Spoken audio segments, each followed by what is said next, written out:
Hello, this is the TradeSite U.S. Stocks and Futures Market Preview for Friday. We don't typically do them for Friday, but I know we missed last night for a variety of reasons.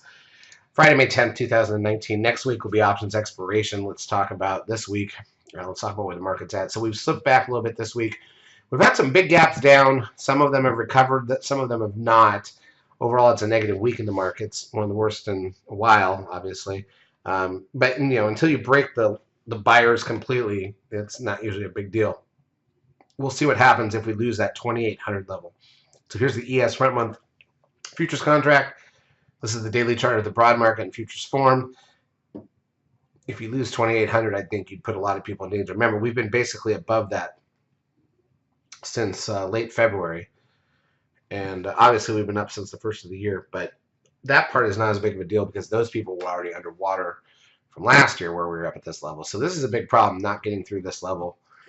But we'll see what we get. Let's go through the major daily charts, and then we'll look at the intraday action. Crude oil up 14 cents to 61.84. Gold down 70 cents to 12.8450. S&P cash loses $8.70. NASDAQ 100 down 34.80.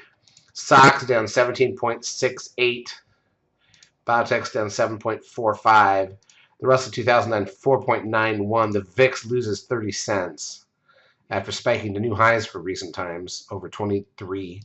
The trend at 1.32, that puts the 10-day moving average at 1.122. That doesn't give us any signal. 2.5 billion shares on the NASDAQ. That's one of the better days. Remember, this is a negative day. I keep talking about this. The markets have been stalling out for weeks, even though they haven't been doing anything interesting. The up days are light volume. The down days are heavier volume. There's been less down days. But this week, there's been more down days, and the volume's been up. That's a problem for the markets. NASDAQ advanced decline ratio, negative 564, more stocks down than up. Negative 381 on the New York. Google loses $2.81. Apple down $2.18.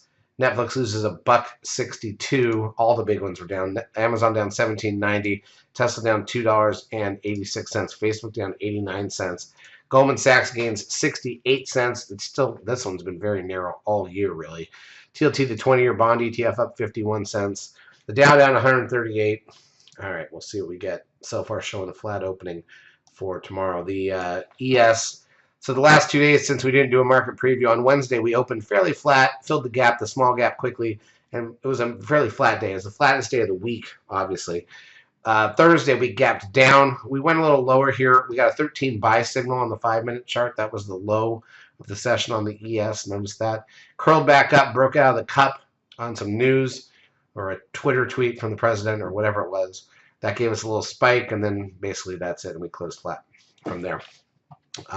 So we've left some gaps above.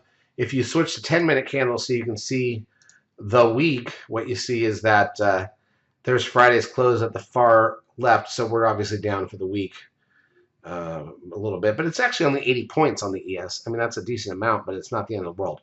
That's why it hasn't been that significant yet. That can obviously change, and if we start to get some better breakdowns when we get under a certain level, it'll be easier to make money.